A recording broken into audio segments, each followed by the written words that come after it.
Welcome to the Conscious Kinky Podcast, a space where identity is crafted, intimacy is practiced, and truth is spoken without apology. Sexy, intelligent, and always embodying people before kink. What listeners will take away: clarity, new ways of seeing identity, intimacy, and power without shame or jargon. Language, short, practical sentences that they can borrow to talk about boundaries, consent, and desire. Reflection, 6 guiding questions each week that encourage journaling and deeper self-study. Connection, real stories from Joshua and myself and guests showing that you're not alone in your struggles or growth. Embodiment, a 5-minute practice or micro commitment to try in your daily life before the next episode. Continuity, a clear invitation to the Tuesday Alumni Circle, where podcast ideas are turned into lived practice. Creating bonds through shared vulnerability. Viewer discretion is advised. These are adult topics, 18 and over. We are not offering advice. Please seek mentorship, and this is wholly perspective-based.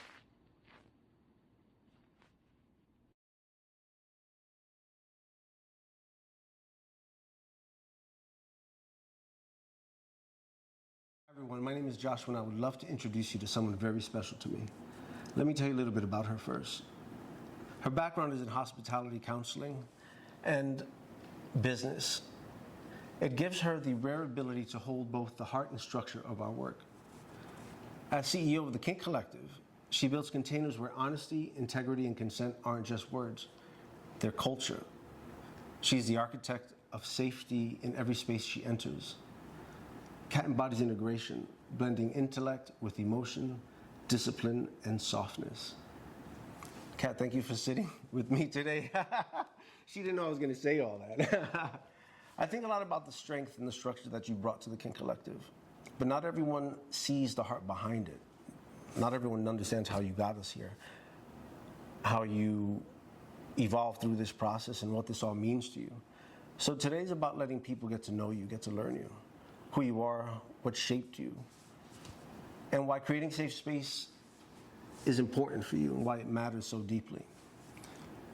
We've built something extraordinary here, and I think people will feel your heart in this conversation. So let's start from the beginning. When did you first realize you had a calling to build spaces where people could be seen and safe? I think, because I thought about this question, right? And I went all the way back to my start when I got sober, and then I started to come out into community, into the kink and leather spaces. You know, and I've spoken of my early mentor, right? My early mentor taught me basically how to hold space right from the jump. I didn't know that's what I was signing on for, but he took me under his wing, and we went into the different parties and looked at things, and he showed me what it was to make spaces safe for people. And that just seemed really important to me from the very start, right? And then, you know, then I came to New York and started working with my former partner and making spaces. And then it seemed real to me how much people needed safety, how much people needed to be in a safe and comfortable space in order to be on their journey. And I don't know why that seems so important to me. It just does. Yeah. I mean, over the years, we met in a space, in your space, Decadence, down in Midtown, when Saul, your husband, passed away. And one of my first memories of you, aside from walking into the office and meeting you, was the first time I saw you host an event. And it was very, very inspiring to me that we've implemented a lot. We've kept a lot of what you taught me in our events. And that's been like the secret sauce of what we do. So thank you for that. Aww. So we're gonna start, we have 6 segments to go through, and we're gonna cover them, they all cover different parts. The first part that we're gonna cover is origins and identity. So the first question is, what first drew you into this work, and what made you stay?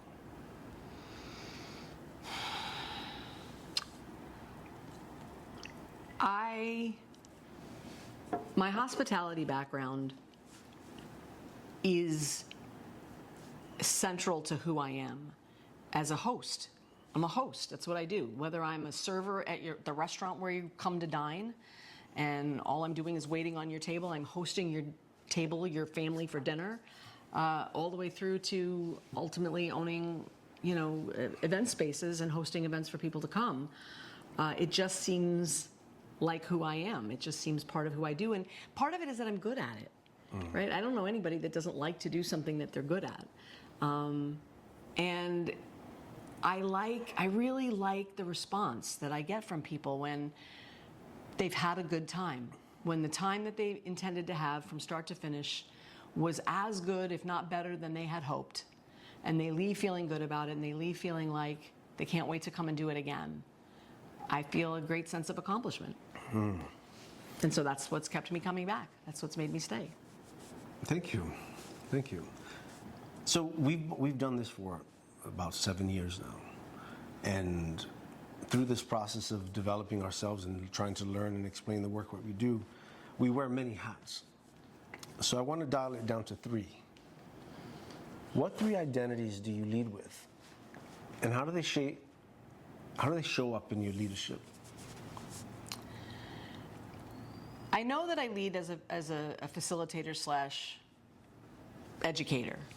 A lot of the spaces that I go into, whether they're ours or other people's, right? I'm always there to help somebody understand something a little bit further than they do, to help someone get a better, firmer grip on something that they're struggling with.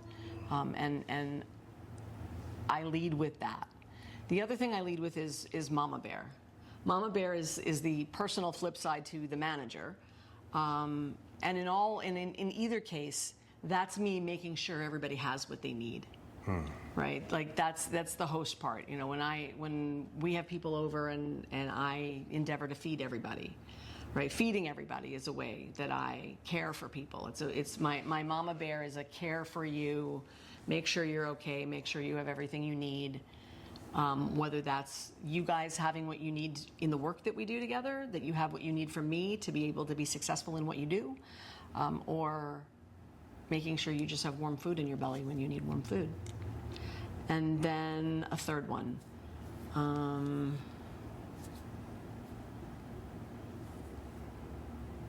stuck at the moment for a third one.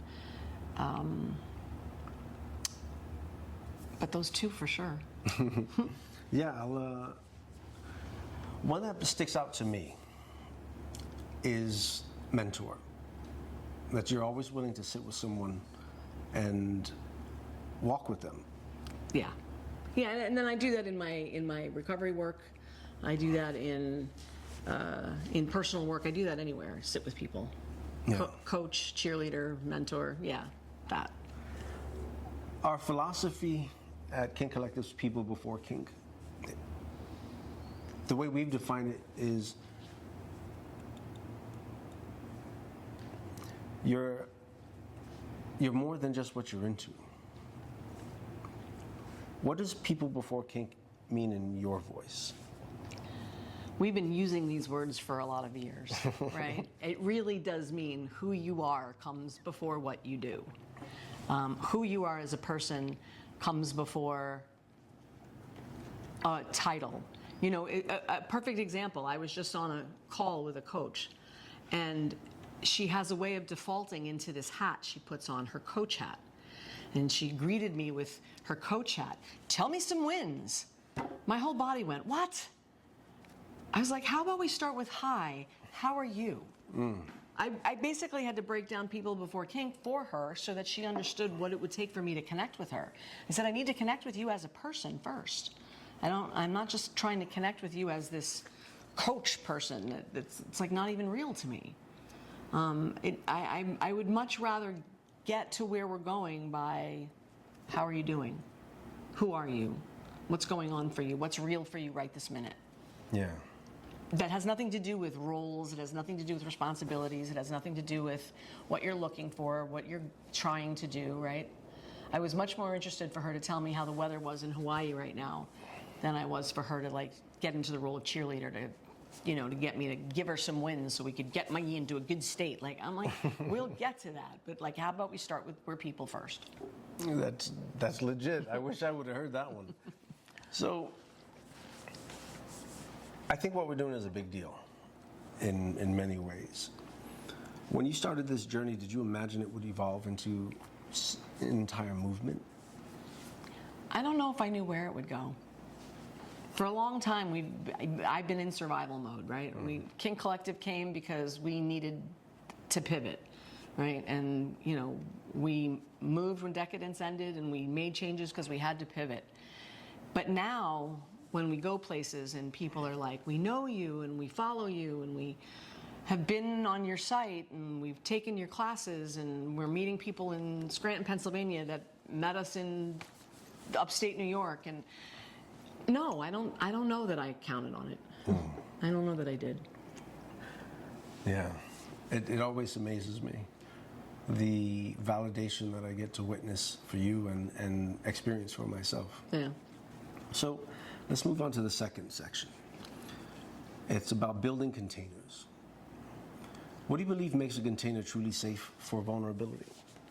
I think a container needs to be safe and comfortable. That was my mission statement at Decadence, that I created spaces that were safe and comfortable, and I think that's what it takes to be safe enough to be vulnerable. And safe means you have a voice. Safe means you get to speak. So if we're doing a guided discussion, and there's people who, there's always the people who want to answer every question, right away.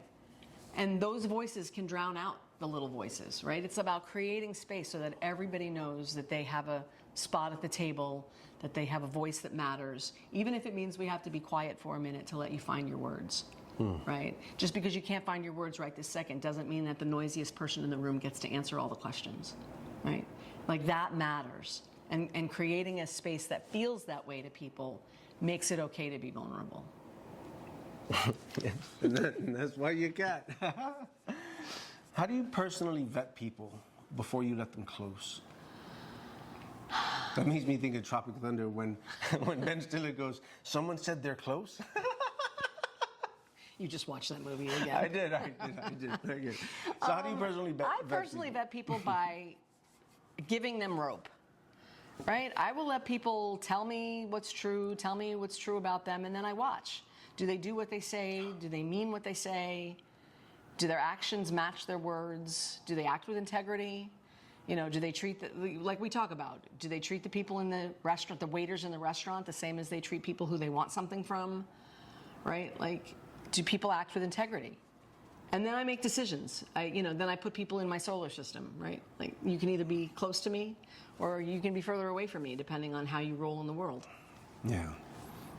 You've been using the solar system for years. Mm-hmm. So what boundaries do you hold in every room? Like, what are the boundaries you hold in the spaces you inhabit? The boundaries that I hold are similar to what I just said about what creates safety and vulnerability. The boundaries I hold are the loudest person in the room doesn't get to do all the talking. The quietest person in the room gets encouraged to speak and to be present and to be in the circle.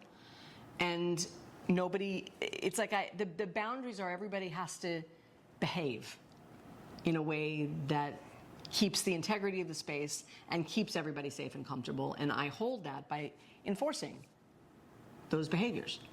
Yes, you do. Yes, I do. Yes, you do. So we've gone to a lot of places together. You've seen me, I've seen you. We've witnessed some crazy things. We've been inspired by some amazing things. What's something you wish more facilitators understood about creating safety that goes beyond checklists? I wish facilitators understood that there is something more than just what people say, right? When people are in spaces, when you're facilitating in spaces, people speak with their face, they speak with their body, they speak with what they don't say, they speak with breath, and they're telling you things if you would only pay attention. Right? To just assume that everybody's okay unless they say otherwise is to miss a lot of the nuance of what it takes for people to be in spaces like this and to feel safe and comfortable and to allow themselves to be vulnerable. And I think a lot of facilitators are more interested in what they have to say and, am I doing, and it's like they miss the connecting with the people. Yeah. Right? Like, one of the reasons why I love working with you, right, so that we're never a lone facilitator in a room is if one of us is running the show, the other of us can be available for the moments, for the faces, for the people that need the handheld for a second. They need a container to be a little bubble for themselves so that they can come out into the space, right? We don't leave people behind. We don't leave people. Like, I can tell if we've lost someone, I can tell, and it's not okay with me. I don't want to lose people. I don't want someone to sit in anything that we do and be like, having a tape running because they've lost traction with us. Yeah. I want to find out where we lost them, what happened, Yeah. bring them in and bring them back. That's leadership right there. Like that's something that I've seen you lead with and I myself, which brings us to segment 3, truth and leadership. Which leather value costs you the most to uphold, and why do you still do it? Loyalty is the leather value that I hold, and it costs me because we've gone down a road, and I mean, I'll say a little about it, but you've been the target of some not nice stuff over the last 7 years. You've been the target of talking, and you've been the target of gossip and the target of untruth. And when I know where those things come from, when I know the people that say them or perpetuate them, I can't be friends with you anymore. I have nothing for you. Like, you're one of the people I love. You're one of the people in my life, and this is true of anybody I love, right? Don't come at my people, right? I have that thing that says I'm not really a mama bear. I'm more like a mama llama. It has to do like kicking you in the teeth if you mess with my kids. Like, it's like that, right? It's like that for me. And so there are organizations that I don't interact with. There's people in the community that I don't interact with because I'm waiting for them to apologize. I'm waiting for them to understand the error of their ways and clean that up with you. And if they don't, I have no use for them. Does that mean that I'm cut off from places in the community? Does it mean that I'm cut off from organizations and events? Absolutely. But I wouldn't have it any other way. Thank you, Mama. So, with that, what does real leadership sound like? What does it feel like to you? To me, real leadership is it's not about you all helping me achieve something. It's about me serving you so we can all get to where we're going, right? It's how can I help you do what you need to do so that we can all get to the goal? It's about providing a sense of purpose and direction, the why, right? When we get discouraged and we get down sometimes, this happens, remembering why we're doing what we're doing and what we're doing it for. And then, what else? There was one other thing I was thinking about that had to do with leadership. But it's mostly helping people, helping to support the people who are with you is the difference between leadership. It's coming from a service standpoint. Leadership as service. Leadership as service. Leadership as service. How do you invite someone to share their no, understanding that no can be very difficult for folks, or the truth of the matter that it helps them feel safe? No judgment. What does that mean? It means that it doesn't matter what you have to say. If you're upset with me, if I've done something, if I've said something, if I've acted in a certain kind of way and you're not happy with it, I want you to tell me. It's okay to tell me. I can't learn if no one will tell me the truth. Right? I can't grow if people can't tell me where I'm messing up. So whether you need to tell me something or you need to tell me something about somebody, when people have come to me with their consent violation things where they feel like something had been done to them and they didn't want to talk about it, but they needed to, it's like, I just try to make a soft, safe space for people to speak about whatever they need to speak about. So the philosophy's People Before Kink. How do you hold yourself to the same standard?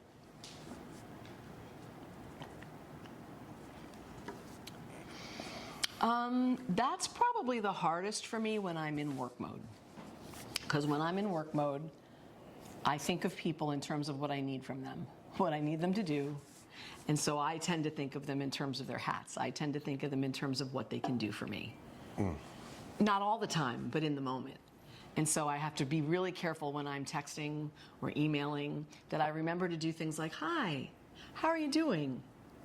Haven't spoken to you in a while. That happened today to me, and then they apologized. They caught it. Yeah. But it matters. Yeah. Because it's like there's a human on the other side. Yes, because I don't mean to forget that you're human. I'm just in work mode.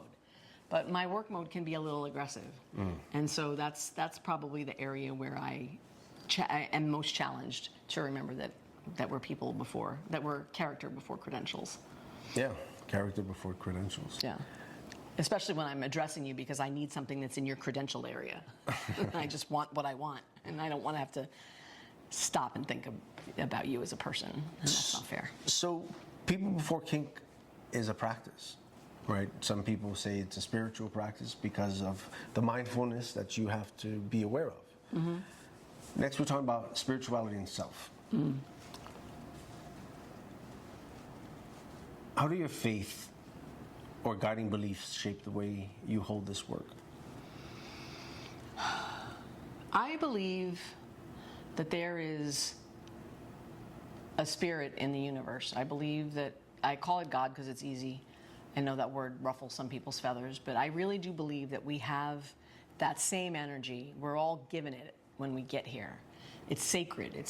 And our sacred task is to do the best that we can with it so that when we transition, we bring that energy back to the energy soup of the universe better than it was given to us, right?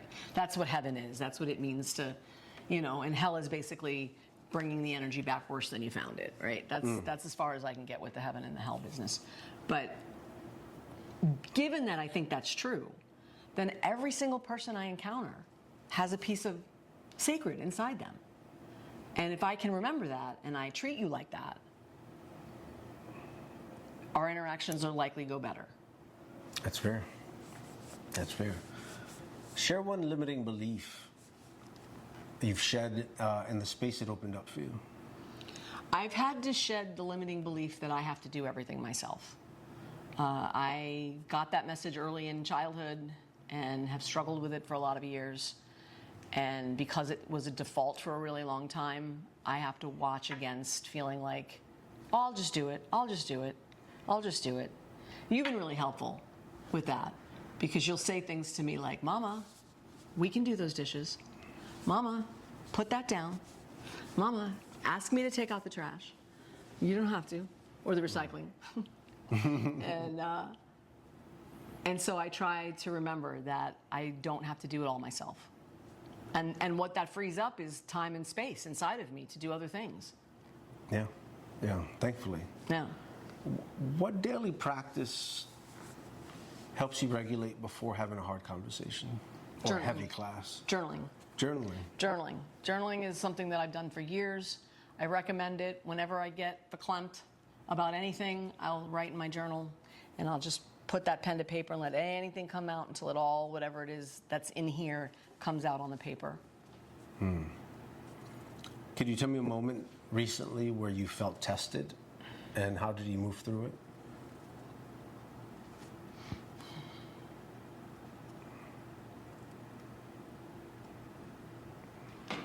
I'm so bad, my memory is so terrible. Well,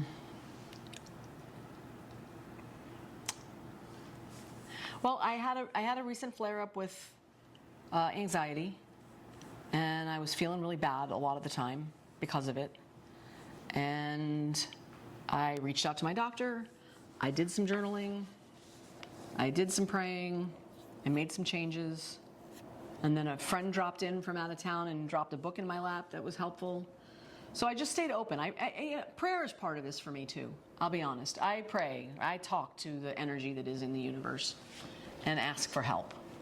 And that really works for me. Like when I can say, this is what I'm struggling with and I really need help. Could you help me?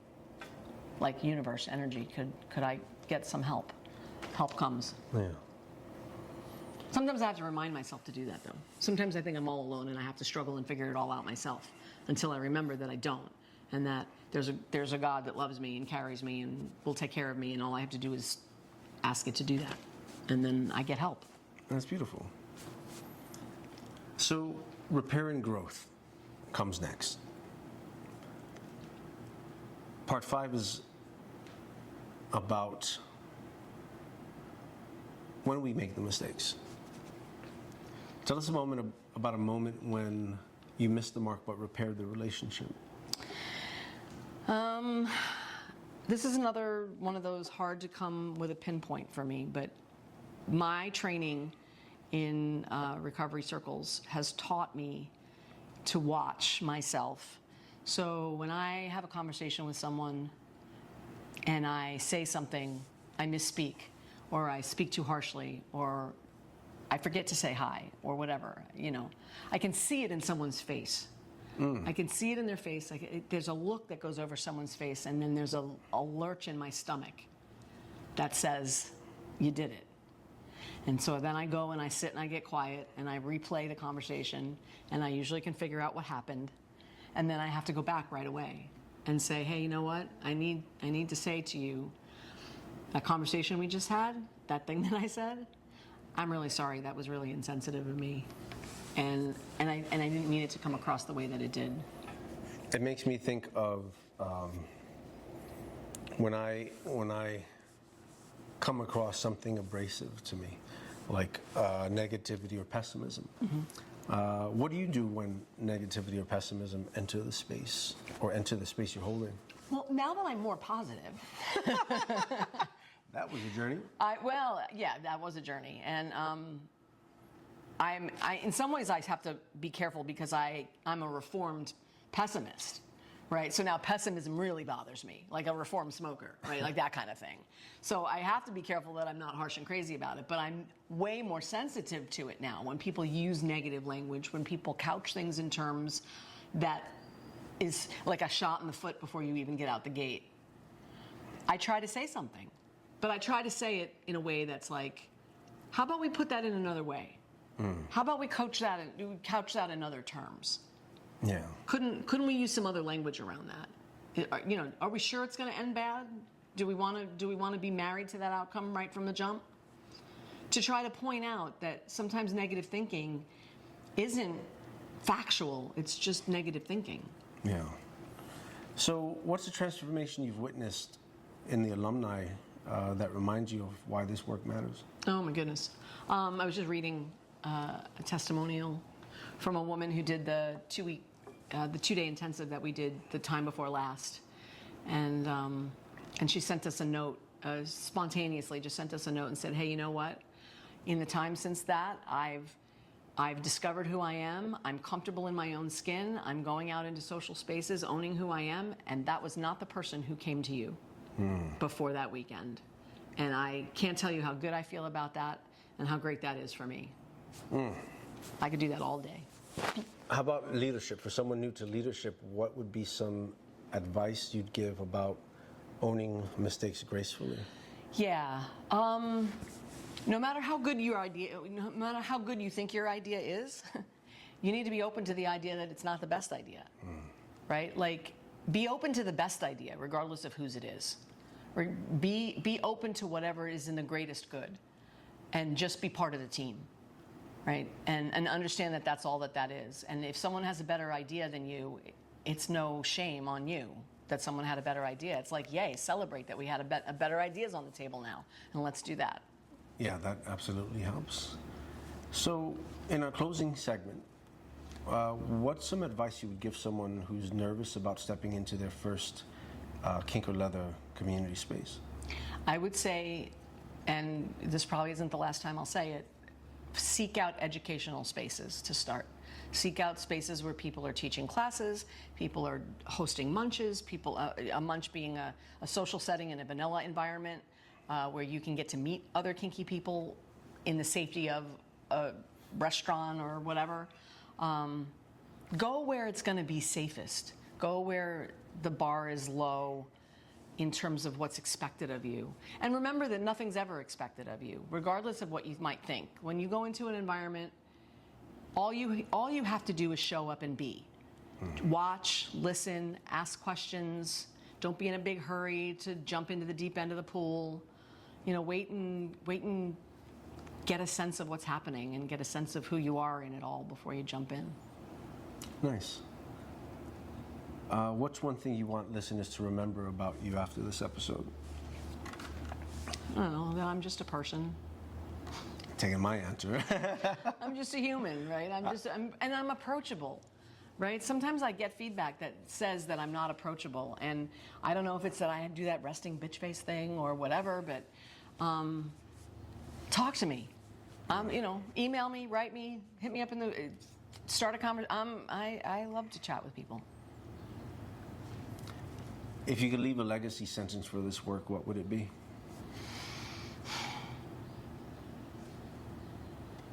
That they left the world better than they found it. That they helped mountains and mountains of people become their best selves. I'm not good at writing out stuff like that. No, that's great. It's great. So, Mama, thank you for reminding us that leadership isn't about control, it's about courage. Thanks. Thank you, Mama. So, with that, you've just listened to the Conscious Kinky Podcast. Every Friday we'll sit at this table together asking 6 questions that help us reflect, challenge our old beliefs, and explore who we're becoming. Starting November 11th and every Tuesday after that, you're invited to People Before Kink, the Alumni Circle. That's where reflection will become practice. You'll join others who are doing the same work, sharing, listening, and growing together in a space built on respect, honesty, and care. This isn't about perfection. It's about becoming clearer, braver, and more present in your own body and relationships. Week by week, you'll build the language and confidence to live your truth without apology. So subscribe, share this with someone you trust, and commit to one small action this week that proves who you're becoming. Because legacy isn't later, it's the choices you make today. Sexy, intelligent, real. As always, embody the philosophy, People Before Kink. We'll see you next Friday.